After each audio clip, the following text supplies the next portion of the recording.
fed by our own desires. They dwell within us since we are born, and this is what we call them until they become real. But have you ever wondered what happens to dreams that never come true? Prieto awoke in the same spot again. His memories vanished at dawn. There was little excitement behind circus walls. Wandering nor here nor there whilst picking gypsophilas was often the main source of entertainment.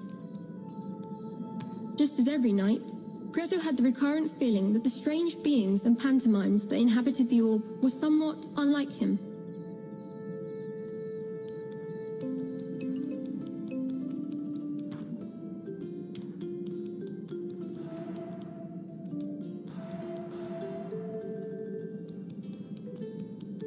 Clowns are said to hide sadness behind their disguise. Strength to put on a smile had abandoned this one clown. Fears of being branded as ridiculous drove him to desperately seek approval. In the end, his possessive little puppet took control of his movements, with the strings that held them together. Prieto was insecure and shy, and had never really found the courage to mingle with the others, but surely just around the corner that was all going to change. Looking at the clown, Prieto came to realize that there was something he wanted to say, but the puppet wouldn't let him. What if he just cut the strings?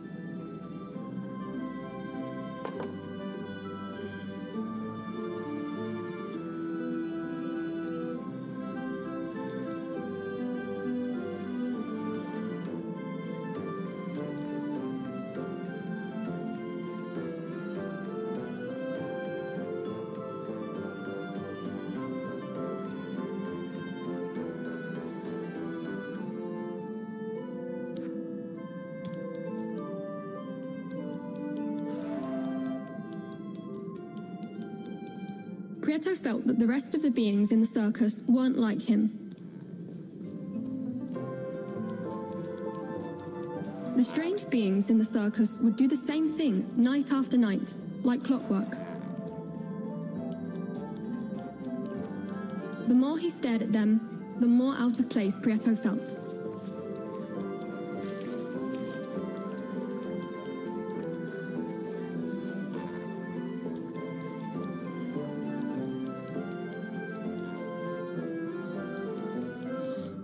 Prieto felt that the rest of the beings in the circus weren't like him. While Prieto pondered over how to free the clown, he encountered greasy, obese Grand Mac, who, as he usually did, was milking his poor skinny cow. Greed is a bottomless pit, a never-ending effort which never provides true satisfaction, and Grand Mac was the epitome of a greedy soul. He found utmost joy in storing all kinds of objects, for they were his most cherished treasure. He boasted to others about them and took displeasure in seeing them touched by hands that were not his own.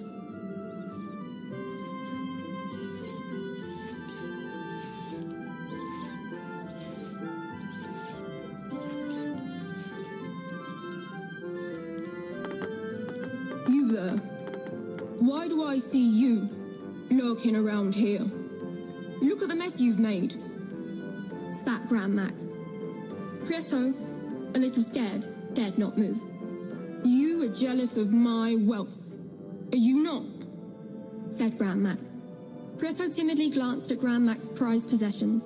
An old pair of scissors caught his eye. Two colleagues walk into a beat, big round eyes, and long, long feet, said Grand Mac. Prieto, eyes fixed on the scissors, did not utter a word. In view of this, Grand Mac said, Are you dumb, or you just cannot talk? Do you like my scissors? If you want them, you will have to give me something precious in return. Round like a saucer, unaffected by blows, and relentless bouncer.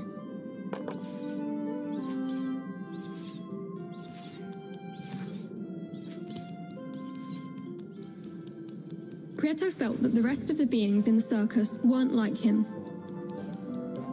The strange beings in the circus would do the same thing night after night, like clockwork.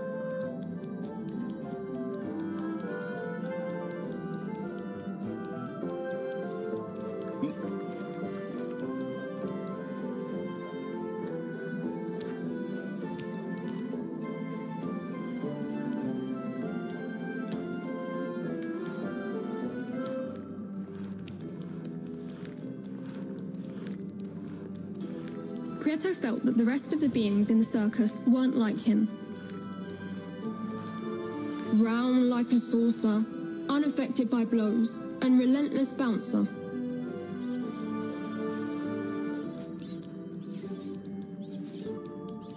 Even if the thought of giving one of his precious possessions away did not come easy to Grand Mac, the sublime spherical perfection of Prieto's finding impressed him. After some hesitation, Grand Mac decided on offering a truce. So it seems that you were not so dumb after all. You may have the scissors, in exchange for the ball, he said. Silence is a hard argument to refute, and Prieto remained tight-lipped.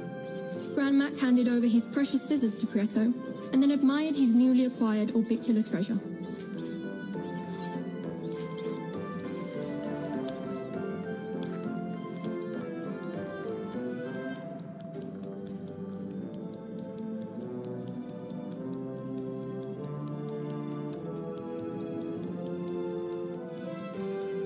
Prieto returned to the clown's house. Again, he had the feeling that the clown wished to share something important, but the puppet wouldn't let him. Armed with his scissors and guided by his kind heart, Prieto decided to cut the strings that held the clown captive.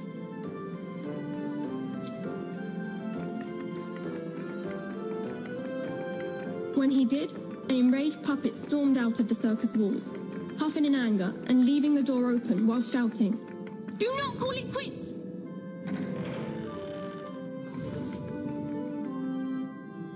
Unshackled from the puppet strings, the clown broke his silence and warily said to Prieto, "Once, a long time ago, I was just like you.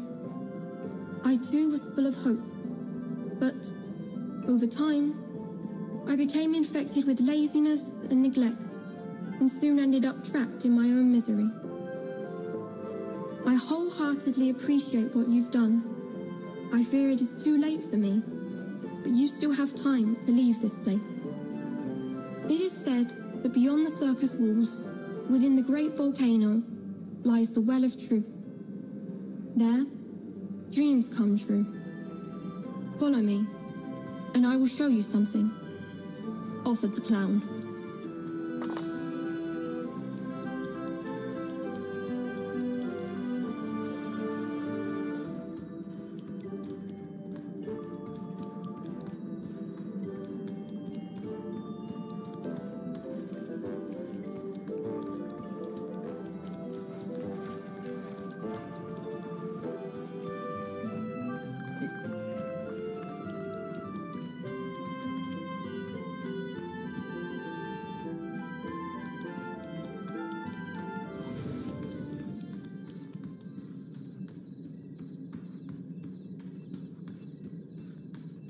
Prieto followed the clown up to the gate, and once there, the clown said, "I have been watching you closely, night after night, and I believe you still have not learnt how to keep your memories at sunrise. Do you see that circular stone on the floor? It is a memory stone. There are many of them spread out throughout the orb. If you place yourself on top of one at dawn, time will begin to accelerate. Try it for yourself, and you will slowly see that when the sun rises, you will no longer feel lethargic, nor will your memory fail you."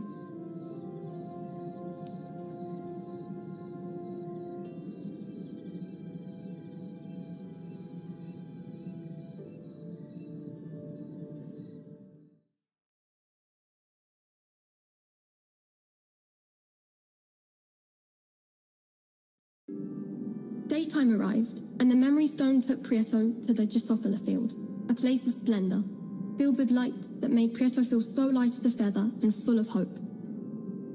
Still unaware, Prieto ignored that those beautiful spores floating through the air were going to be much needed on his journey.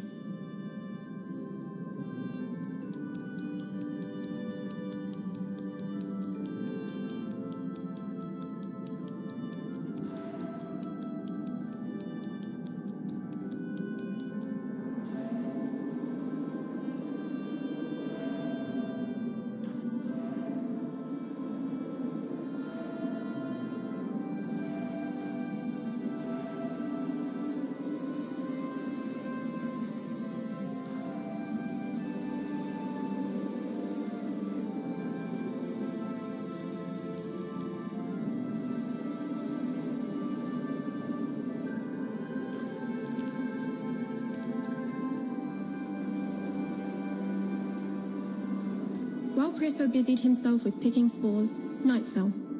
Prieto returned to the orb, but on this occasion, unlike other nights, his memory had not deserted him.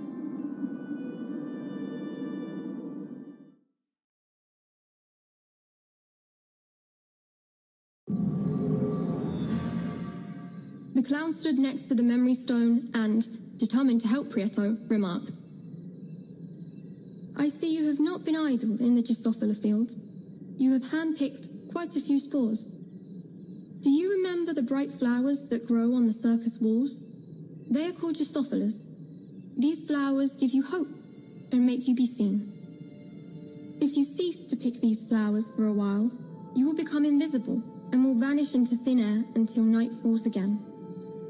Although flowers only grow naturally behind the circus walls, it is possible to plant them elsewhere. Come with me," said an enthused clown on their way to the gates of the Stonewood.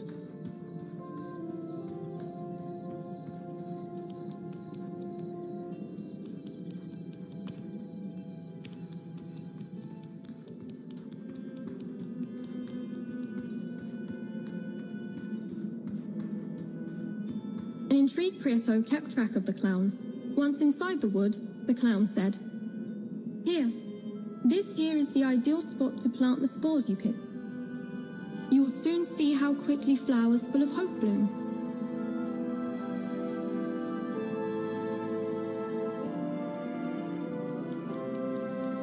Prieto entered the Stonewood guided by the glimmering spots the clown had marked out to plant Drosophilas.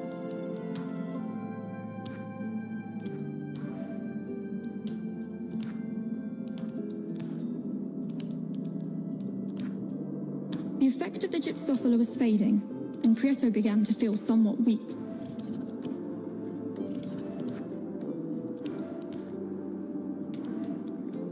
Prieto needed Gypsophila to become visible again.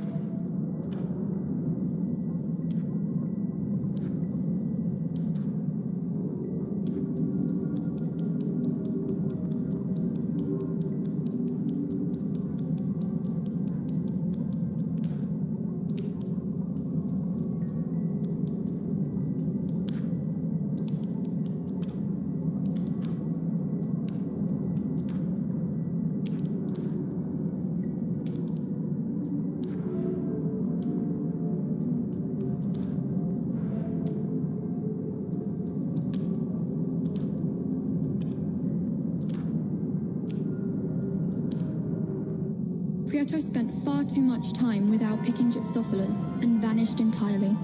Once he awoke, his memories from the night before had disappeared.